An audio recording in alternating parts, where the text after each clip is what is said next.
का जो हमारा टॉपिक है वो स्क्रीनिंग एंड डिफरेंशियल डायग्नोसिस का फर्स्ट लेक्चर है, जिसमें हम इंट्रोडक्शन देखेंगे स्क्रीनिंग का। ठीक है, उसके बाद हम लोग medical screening and referral screening के बारे में देखेंगे, ईबीपी स्टैटिस्टिक्स देखेंगे and many more. So let's start. सबसे पहले हम लोग देखेंगे introduction to screening for referral in physical therapy. ठीक है, अब यहाँ पे कुछ ऐसी चीज़ें हैं जिनको हम अच्छे से एक्सप्लेन करेंगे and we have to remember this as a physiotherapist. ठीक है, so let's get started. It's the physical therapist's responsibility to make sure that each patient and client is an appropriate candidate for the physical therapist. ठीक है, physiotherapist या physical therapist की responsibility होती है कि सबसे पहले तो उसने मेक श्योर करना है कि उसके पास जो पेशेंट या क्लाइंट आ रहा है वो अप्रोप्रिएट कैंडिडेट है फिजिकल थेरेपी के लिए या नहीं। ठीक है, सो ये सबसे पहली रिस्पॉन्सिबिलिटी है। To provide optimal health care, we must determine what biomechanical and neuromusculoskeletal problem is present that affect the client's activity and participation, and then treat the problem as specifically as possible. Optimal health care provide करने के लिए आपको सबसे ज़्यादा ज़रूरी है, आपको पता होना चाहिए कि पेशेंट में या क्लाइंट में क्या ऐसा बायोमैकेनिकल फैक्टर है या न्यूरोमस्कुलोस्केलेटल प्रॉब्लम है जो कि उसकी एक्टिविटी को और पार्टिसिपेशन को इफेक्ट करिए, ताकि आप उसका ट्रीटमेंट स्पेसिफिकली उसको ट्रीट कर सकें। ठीक है, उसको टारगेट कर सकें। ये ऑप्टिमल हेल्थ केयर प्रोवाइड करने के लिए बहुत ज़्यादा इंपॉर्टेंट है कि आपको पता हो कि क्या प्रॉब्लम है और उसका स्पेसिफिक ट्रीटमेंट आप अपने पेशेंट या क्लाइंट को प्रोवाइड करें। ठीक है, उसके बाद as a part of this process it's therapist responsibility to screen for the medical disease. अब जाहिर सी बात है, आपको पता होगा कि पता करने के लिए कि क्या बायोमैकेनिकल या न्यूरोमस्कुलोस्केलेटल डिजीज़ है, उसके लिए आपको स्क्रीनिंग भी करनी चाहिए। ठीक है, मतलब उसको रूल आउट करने के लिए कि वेदर ये बायोमैकेनिकल या न्यूरोमस्कुलर है या किसी मेडिकल डिजीज़ के साइन एंड सिम्टम्स है, तो आपने उसको रूल आउट करने के लिए ऑब्वियसली स्क्रीन करवाना है मेडिकल डिजीज़ के लिए। ठीक है, physical therapist must be able to identify sign and symptoms of systemic disease that can mimic neuromusculoskeletal dysfunction. ठीक है, अब आप इतने एबल होना चाहिए, फिजियोथेरेपिस्ट को इतना एबल होना चाहिए कि वो आइडेंटिफाई कर सके कि साइन एंड सिम्टम्स जो सिस्टमिक डिजीज़ के हैं वो मिमिक कर सकते हैं न्यूरोमस्कुलर डिसफंक्शन के साथ। ठीक है, पेप्टिक अल्सर्स, अब उसमें हम लोग देख सकते हैं कि कौन सी ऐसी कंडीशंस हैं जिनके साइन एंड सिम्टम्स मिमिक करते हैं न्यूरोमस्कुलर डिसफंक्शन को। For example peptic ulcer, gall bladder disease, liver disease, myocardial ischemia are the few examples of systemic diseases that can cause shoulder pain और बैक पेन। ठीक है, other diseases can present as primary neck, upper back, hip, sacroiliac or low back pain or symptoms. उसके बाद आ जाता है cancer screening is the major part of the overall screening process. ठीक है, ये एक इंपॉर्टेंट बात है कि कैंसर की स्क्रीनिंग जो होती है वो मेजर पार्ट होती है हमारे पास ओवरऑल स्क्रीनिंग प्रोसेस में। Cancer can present as primary pain and associated symptoms affecting the neck, shoulder, chest, upper back, hip, groin, pelvis, sacroiliac joints और लो बैक पेन। ठीक है, whether there is a primary cancer or the cancer has recurred or metastasized, clinical manifestation can mimic neuromuscular dysfunction. ठीक है, अब ये नहीं है कि कैंसर जो होगा वो प्राइमरी होगा या समवट रीअकर्ड होगा। बेशक कैंसर जो है वो प्राइमरी कैंसर हो या रिकर्ड हो या मेटास्टेसाइज्ड हो चुका हो, उसकी क्लिनिकल मैनिफेस्टेशन मिमिक करती है न्यूरोमस्कुलर डिसफंक्शन को। ठीक है, इसलिए therapist must know how and what to look and screen for the cancer. Purpose of this presentation, basically हमारे पास जो पर्पज़ है ना वो यही है कि not to teach the therapist to medical diagnostic. हमारा ये मकसद नहीं है कि हमने फिजिकल थेरेपिस्ट को मेडिकल डायग्नोस्टिशियन बना देना है, but the basic purpose of this text is two fold. First ये कि हम थेरेपिस्ट को हेल्प करें recognise the areas that are beyond the scope of the physical therapist practice और expertise, and the second is to provide step by step method for therapist to identify clients who need a referral or consultation to a physician or other health professionals who can best manage the presenting sign and symptoms. ठीक है, basically इस presentation का, इस lecture का ये मकसद है कि हम थेरेपिस्ट को ये बता सकें उन एरियाज़ के बारे में जो कि beyond the scope of the physical therapist practice है, and secondly step by step guide किया जाए फिजिकल थेरेपिस्ट को, ताकि वो आइडेंटिफाई कर सके कि कौन से पेशेंट को रेफरल चाहिए, कौन से पेशेंट को कंसल्टेशन चाहिए फिजिशियन के पास। ठीक है, कि हम लोग उसको अच्छे से रेफर कर सकें किसी और फिजिशियन से कंसल्ट करे जाके अदर हेल्थ केयर प्रोफेशनल से, जो कि उसकी प्रेजेंटिंग साइन एंड सिम्टम्स को अच्छे से मैनेज कर सके। ठीक है, with direct access and advanced scope of the practice, physical therapists are increasingly becoming the practitioner of the choice. ठीक है, जैसे जैसे डायरेक्ट एक्सेस बढ़ता जा रहा है, एडवांस स्कोप ऑफ प्रैक्टिस होती जा रही है, फिजिकल थेरेपिस्ट जो हैं वो बिकम प्रैक्टिशनर ऑफ चॉइस होते जा रहे हैं। ठीक है, फर्स्ट कॉन्टैक्ट होता है, इसलिए पेशेंट जो होता है वो केयर लेता है मस्कुलोस्केलेटल डिसफंक्शंस की। ठीक है, particularly this makes it critical for physical therapist to be well versed in determine when and how referral to a physician. ठीक है, अब जैसे जैसे फर्स्ट डायरेक्ट कॉन्टैक्ट होता जा रहा है, प्रैक्टिशनर ऑफ चॉइस बनता जा रहा है फिजिकल थेरेपिस्ट, ये फिजिकल थेरेपिस्ट के लिए एक क्रिटिकल मोमेंट भी है है, क्योंकि अब उसको डिटरमाइन करना कि उसने कब रेफ़र करना है फिजिशियन को, ये थोड़ा सा क्रिटिकल होता जा रहा है, ठीक है। तो each individual case must be reviewed carefully. तो फिजियोथेरेपिस्ट को चाहिए कि वो हर पेशेंट का, हर इंडिविजुअल का, हर क्लाइंट का जो केस है उसको केयरफुली रिव्यू करे, ठीक है। इवन विदाउट डायरेक्ट एक्सेस भी स्क्रीनिंग जो है वो बहुत ज़्यादा इंपॉर्टेंट है। इस रेड फ्लैग्स रूल आउट कर सकते हैं हम, वार्निंग साइंस रूल आउट कर सकते हैं, ठीक है। हमें स्क्रीनिंग से ये पता चलता है कि वेदर मेडिकल स्पेशलिस्ट की ज़रूरत है या किसी और हेल्थ केयर प्रोफेशनल की ज़रूरत है, ठीक है। बात करते हैं एविडेंस बेस्ड प्रैक्टिस की। तो एविडेंस बेस्ड प्रैक्टिस की अगर हम बात करें तो बेसिकली ये होता है, ये इसके 3 फैक्टर्स हैं। अगर हम एविडेंस बेस्ड प्रैक्टिस के कंपोनेंट्स की बात करें ना, तो वो सब के सब इनकॉर्पोरेटेड होते हैं हमारे पास प्रैक्टिस ऑफ फिजिकल थेरेपी में, ठीक है। और वो कंपोनेंट्स क्या हैं? सबसे पहले ये आ जाता है कि हमारे पास थेरेपिस्ट का क्लिनिकल एक्सपीरियंस क्या है, क्लाइंट की वैल्यू और प्रेफरेंसेस क्या हैं, और बेस्ट अवेलेबल रिसर्च एविडेंस क्या है, ठीक है। ये तीनों चीज़ें इनकॉर्पोरेटेड होती हैं फिजिकल थेरेपी प्रैक्टिस में, तभी जाके हमारे पास जो है वो एक अच्छा आउटकम आता है, ठीक है। तो ये तीनों चीज़ें आपस में, इनका इनकॉर्पोरेशन, इनका रिलेशन बहुत ज़्यादा इंपॉर्टेंट है। उसके बाद each therapist must develop the skills necessary to assimilate, evaluate and make the best use of evidence when screening patients and clients for possible medical diseases, ठीक है। Every effort has been made to sift through all the pertinent literature, but it remains up to the reader to keep up the peer-reviewed literature reporting on likelihood ratios, predictive values, measurement properties such as reliability, sensitivity, specificity and validity of the yellow and red flags, and the confidence level and the predictive value behind the screening questions and tests, ठीक है। अब ये therapist की responsibility है कि वो अच्छे से हाउ नो हो उसको, ठीक है, उसकी अच्छी हाउ नो होना बहुत ज़रूरी है about the ratios, predictive values, अगर कोई टेस्ट करवा रहे हैं उसकी रिलायबिलिटी क्या है, सेंसिटिविटी, स्पेसिफिसिटी, वैलिडिटी क्या है, ठीक है। उसको पता हो कि येलो फ्लैग्स होते हैं वो कॉशनरी फ्लैग्स होते हैं, कॉशनरी साइंस होते हैं, रेड फ्लैग्स होते हैं वो वार्निंग, हमारे पास वार्निंग साइन होते हैं, ठीक है। ये सब चीज़ें उसको पता होना बहुत ज़रूरी है। Each therapist will want to build his or her own screening tools based on the type of practice he or she is engaged in by using the best evidence screening strategies available। Her therapist को चाहिए कि जिस तरह की वो practice कर रहा है उसकी नीड्स को माइंड में रखते हुए अपना जो है वो एक स्क्रीनिंग टूल बनाए, ठीक है, जिसके बेसिस के ऊपर वो अच्छे से स्क्रीन कर सके डिजीज़ को, और अच्छा जो है उनके बारे में स्ट्रेटजीज बना सके, ठीक है। उसके बाद स्टैटिस्टिक्स की बात करें तो इसमें मतलब सिर्फ ये देखने वाली बात है कि मतलब हमने बात की कि हमारे पास जो कुछ सिस्टमिक और विजुअलजेनिक प्रॉब्लम्स होती हैं ना, वो मिमिक कर रही होती हैं, मैस्कुलेट्स कर रही होती हैं न्यूरोमस्कुलर और मस्कुलोस्केलेटल प्रॉब्लम को ना, तो बहुत लिमिटेड स्टैटिस्टिक्स हैं। इवन यहाँ पे एक स्टडी ये बता रही है कि ऑस्टियोपैथिक फिजिशियंस ने सजेस्ट किया है this happens in approximately 1% of cases, ठीक है, seen by the physical therapist. यानी सिर्फ 1% केसेस हैं जो मेडिकल रीजन के होते हैं, ठीक है, या सिस्टमिक या विजुअलजेनिक रीजन के होंगे जो कि मिमिक कर रहे थे न्यूरोमस्कुलर मस्कुलोस्केलेटल प्रॉब्लम्स के, जो फिजियोथेरेपिस्ट देख रहा है वो सिर्फ 1% केसेस ही होते हैं। But little data exist to confirm this estimate, okay. Efforts are underway to develop a physical therapist national database to collect the patient and client data that can assist us in this effort, ठीक है। अभी मतलब काम हो रहा है, efforts underway हैं ताकि जो develop करें एक national database को। Again, until reliable data are available, जब तक हमारे पास reliable data नहीं आ जाता, it is up to each of us to look for the evidence, ठीक है। अब ये हमारे ऊपर है कि हम evidence को देख के, peer reviewed journals को देख के हम guidance लें। It is important to listen to our clients when they are not improving in our care, ठीक है। अगर एक क्लाइंट हमारे पास आ रहा है, वो हमारे ट्रीटमेंट से इंप्रूव नहीं हो रहा, इधर पोस्ट ऑपरेटिवली है वो, ठीक है, इधर वो पोस्ट ऑपरेटिवली आ रहा है, या फिर if the presentation does not match the referring diagnosis, ठीक है, तो ये उसको सुनना बहुत ज़्यादा इंपॉर्टेंट है। In this cases red flags में lead to the therapist to further evaluate the systems. कुछ केसेस में ऐसा होता है कि रेड फ्लैग्स जो बेसिकली होते हैं वो थेरेपिस्ट को लीड करते हैं कि वो इवैल्यूएट करे सिस्टम्स को जो कि उसके ओरिजिनल डायग्नोसिस में ऐड नहीं थे, डायग्नोसिस में, ठीक है, रेफर नहीं, ओरिजिनल रेफरिंग डायग्नोसिस में नहीं इंक्लूड थे, लेकिन कुछ रेड फ्लैग्स ऐसे होते हैं जो फिर हमें लीड करते हैं ताकि हम फर्दर इवैल्यूएट करें सब सिस्टम्स को, ठीक है। की फैक्टर्स टू कंसीडर, यानी हमें कब ज़रूरत पड़ती है, कौन से ऐसे फैक्टर्स हैं जिनकी वजह से हमें ज़रूरत पड़ती है स्क्रीनिंग की। Side effects of medications, comorbidities, visceral pain mechanisms, ठीक है। पेशेंट कोई भी साइड हो सकता है मेडिकेशंस ले रहा हो जिसकी वजह से साइड इफेक्ट्स आ रहे हो, ठीक है, तो उसको रूल आउट करने के लिए भी स्क्रीनिंग करवाना ज़रूरी है। कोमॉर्बिडिटीज़, ठीक है, more than one disease at a time हो सकती है पेशेंट को, विजरल पेन मैकेनिज्म्स हो सकते हैं, ठीक है। उसके बाद अगर मेडिकल डायग्नोसिस डिले हो जाए किसी भी रीज़न की वजह से, ठीक है, then correct diagnosis is eventually made when, ठीक है। अगर मेडिकल डायग्नोसिस डिले हो गया तो हमें एक अच्छा डायग्नोसिस बनाना चाहिए। कब कब बनाना चाहिए? 3 कंडीशन है इसमें हमारे पास, ठीक है। सबसे पहले द पेशेंट और client does not gate better with physical therapy intervention. अगर एक पेशेंट को आपके फिजिकल थेरेपी इंटरवेंशन से आराम नहीं आ रहा, ठीक है, वो बेहतर नहीं हो रही उसकी कंडीशन, देन आपको अपना डायग्नोसिस करेक्ट करना पड़ेगा। सेकेंड वन, द पेशेंट और client gets better.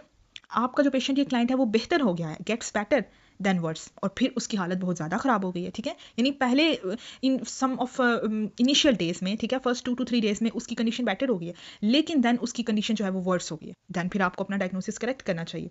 Third one is other associated sign and symptoms eventually develop. यानी अगर कोई भी कॉन्स्टिट्यूशनल सिम्टम्स आना शुरू हो जाते हैं, ठीक है, फॉर एग्जाम्पल फीवर हो जाता है उसको, या फिर स्वेलिंग होती है, तो ये वो चीज़ें हैं, साइन एंड सिम्टम्स हैं जो इवेंचुअली डेवलप अगर हो जाते हैं तो आपको अपना डायग्नोसिस करेक्ट करना है, ठीक है। The Chartered Society of Physiotherapy describes 1978 as a watershed in the physiotherapy profession, ठीक है, and it was this year that physiotherapists become clinically autonomous in the UK. अब ये UK की प्रैक्टिस के बारे में थोड़ा सा बताया जा रहा है कि 1978 में chartered CSP, chartered society of physiotherapy ने वाटरशेड इन फिजियोथेरेपी प्रोफेशन को डिस्क्राइब किया था, और यूके में जो फिजियोथेरेपिस्ट थे वो ऑटोनमस हो गई थी। ये थोड़ी see basically historical background add किया है, ठीक है। ग्रीव ने 1994 में ये सजेस्ट किया था कि सीरियस पैथोलॉजीज को आइडेंटिफाई करना जो है ना, वो डिपेंड करता है कि कितनी अवेयरनेस है, विजिलेंस है एंड सस्पिशियस है, rather than set of rules, ठीक है। बजाय इसके कि हम सेट ऑफ रूल्स सेट करना शुरू कर दें, इससे बेहतर है कि हमें अवेयरनेस होनी चाहिए, विजिलेंस होनी चाहिए एंड सस्पिशन होना चाहिए हमारा, ठीक है। उसके बाद यहाँ पे एक पॉइंट है, red hearings are an important phenomena to be aware of, as they can mislead the clinician and confuse the clinical picture, leading to unnecessary and sometimes catastrophic delay in ultimate diagnosis.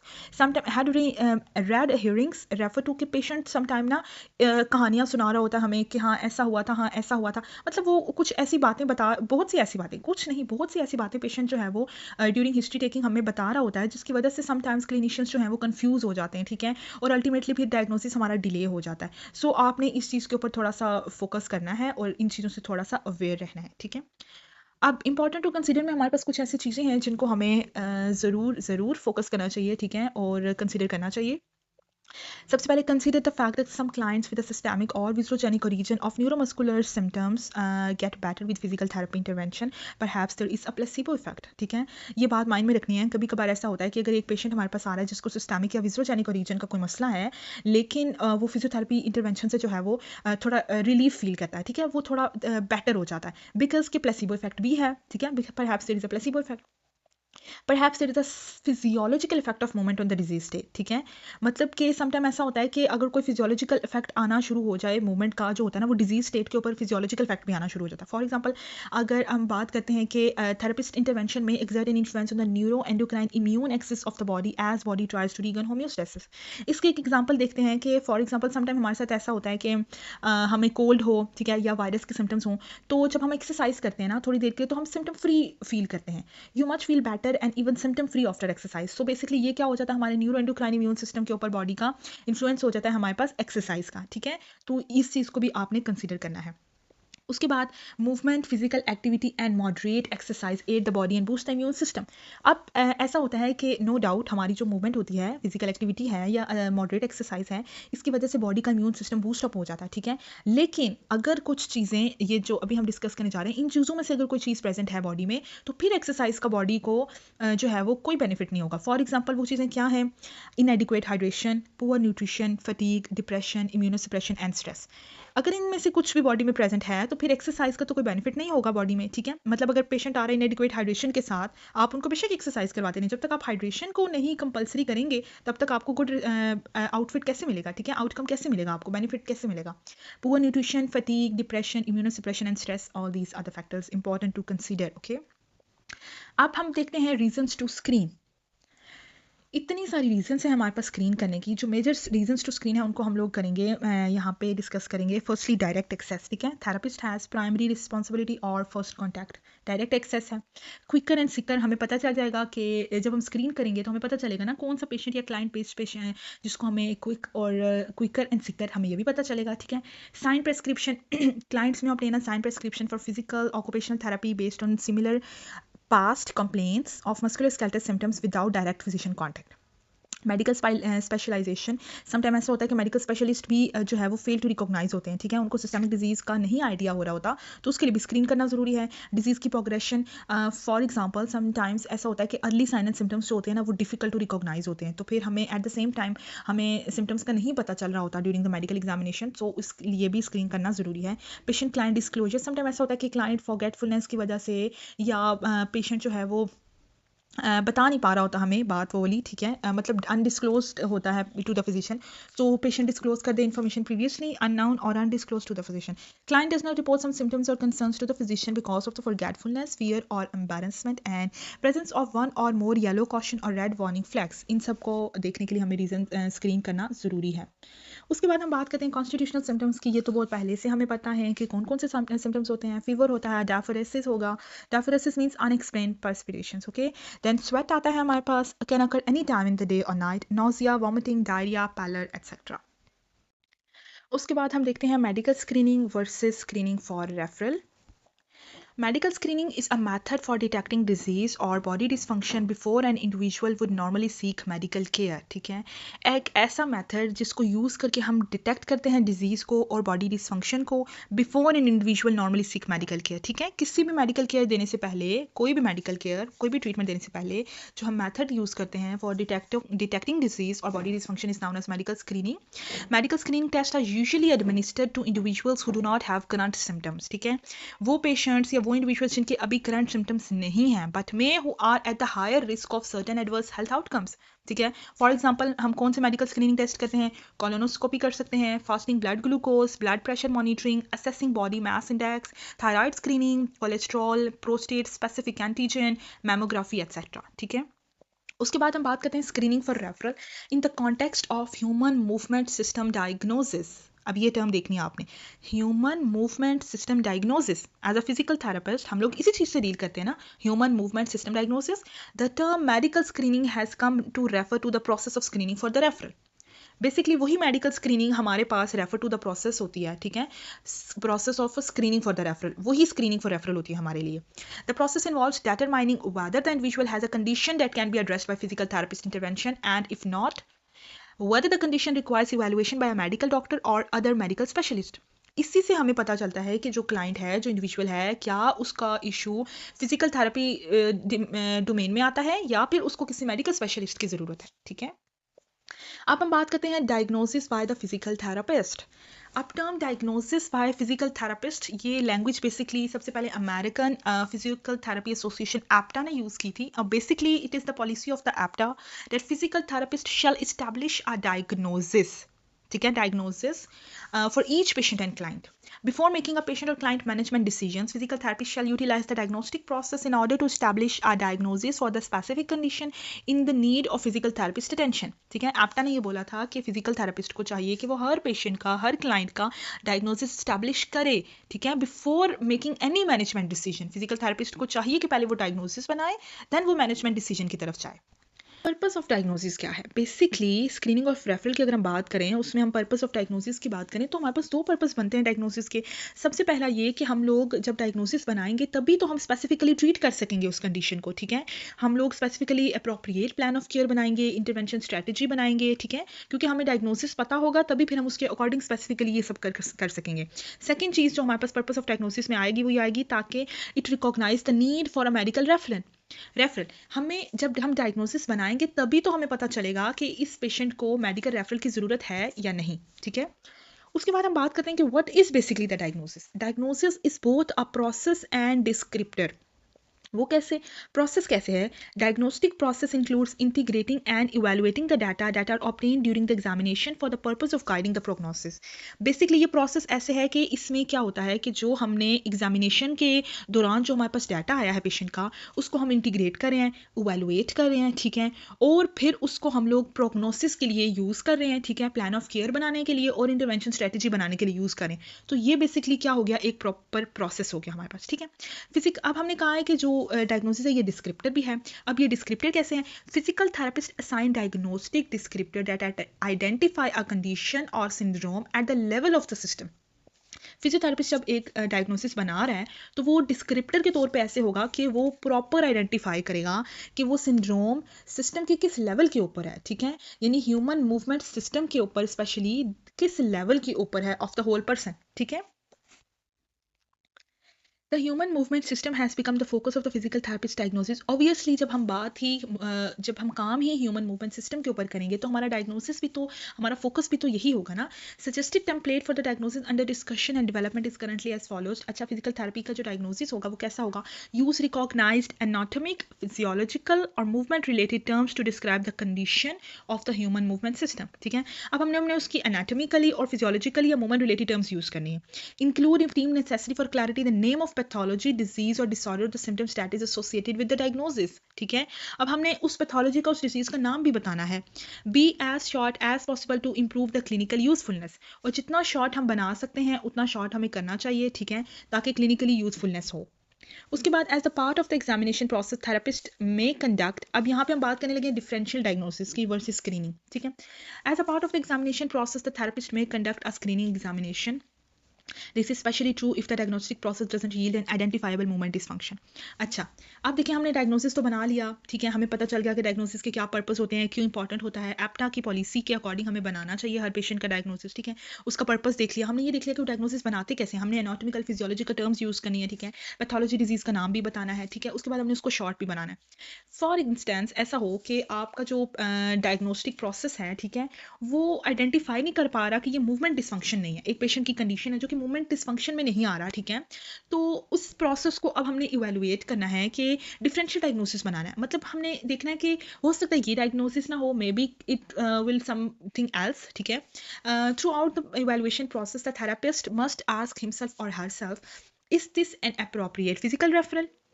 फिर हमें evaluate करना पड़ेगा ना, हमें खुद से पूछना पड़ेगा कि क्या वाकई ही ये फिजिकल रेफरल के लिए अप्रोप्रिएट है ये individual. Is there a history of cluster of sign and symptoms that raises a yellow और रेड फ्लैग, ठीक है, क्या कोई ऐसी हिस्ट्री है जो कि लीड करिए हमें येलो या रेड फ्लैग्स की तरफ, ठीक है, ठीक है। तो ये बेसिकली कुछ चीज़ें हैं जिनको हमें माइंड में रखना चाहिए डिफरेंशियल डायग्नोसिस बनाते हुए या फिर डायग्नोसिस बनाते हुए। उसके बाद हम बात करते हैं elements of patient client management, ठीक है, ये भी हम लोग स्टार्टिंग से पढ़ते आए हैं, इसमें कोई एज सच मुश्किल बात नहीं है। सबसे पहले हमारे पास एग्जामिनेशन होती है, ठीक है, जिसमें हमारे पास history, system review and test and measures आते हैं। देन हम इवैल्यूएशन स्टार्ट करते हैं जिसमें असेसमेंट आती है, judgement of the data, diagnosis बनाते हैं, ठीक है, ये स्टेप बाय स्टेप एलिमेंट्स आएंगे। हमारे पास डायग्नोसिस है, determined with in the scope of practice, ठीक है, प्रोग्नोसिस है, prognosis basically future of the disease हम कह सकते हैं कि हम जो है प्रिडिक्ट करें कि ऑप्टिमल लेवल इंप्रूवमेंट क्या है with in a time frame, इतने टाइम में हमारे पास डिजीज इतनी जो है वो बेटर हो सकती है। फिर उसके बाद हम इंटरवेंशन देखते हैं, coordination, communication, documentation of an appropriate treatment plan for the diagnosis based on the previous 4 elements, ठीक है। अब इंटरवेंशन हम लोग ना फर्स्ट 4 पॉइंट्स के बेसिस पे बनाते हैं, examination, evaluation, diagnosis and prognosis, इसके बेस में हम इंटरवेंशन बनाते हैं। देन हमारे पास आ जाता है outcome, actual result of the implementation of the plan of the care, ठीक है। यहाँ पे हम देख सकते हैं फर्स्टली हमारे पास एग्जामिनेशन आ रहा है, फिर इवैल्यूएशन आ रहा है, ठीक है, इवैल्यूएशन के बाद डायग्नोसिस एंड प्रोग्नोसिस है, इंटरवेंशन है, आउटकम है, एंड इवैल्यूएशन पे ही हमें समटाइम पता चल जाता है कि हमें रेफरल करना चाहिए कंसल्टेशन करने के लिए, ठीक है। उसके बाद हमारे पास यहाँ पे डिफरेंशियल डायग्नोसिस का आ रहा है फेज़ 1 एंड फेज़ 2। फेज़ 1 में हम लोग क्या करते हैं, रेफर या कंसल्ट का देख लेते हैं, डायग्नोज एंड ट्रीट करते हैं, ठीक है। उसके बाद फेज़ 2 में डायग्नोसिस आ जाता है, डाटा को ऑर्गेनाइज करते हैं, ठीक है, और कैटेगरीज में फिर उसका प्रोग्नोसिस, इंटरवेंशन, आउटकम बनाते हैं, इवैल्यूएशन और एग्जामिनेशन कर लेते हैं। अगर तो पेशेंट बेटर नहीं हो रहा तो फिर हम उसको रीवैल्यूएट करते हैं और फिर उसके अकॉर्डिंग हम देखते हैं कि उसको रेफर की ज़रूरत है या नहीं। सो ये था बेसिकली आज का हमारा इंट्रोडक्शन टू स्क्रीनिंग का लेक्चर, यहाँ पे कंप्लीट हुआ। See you in the next lecture.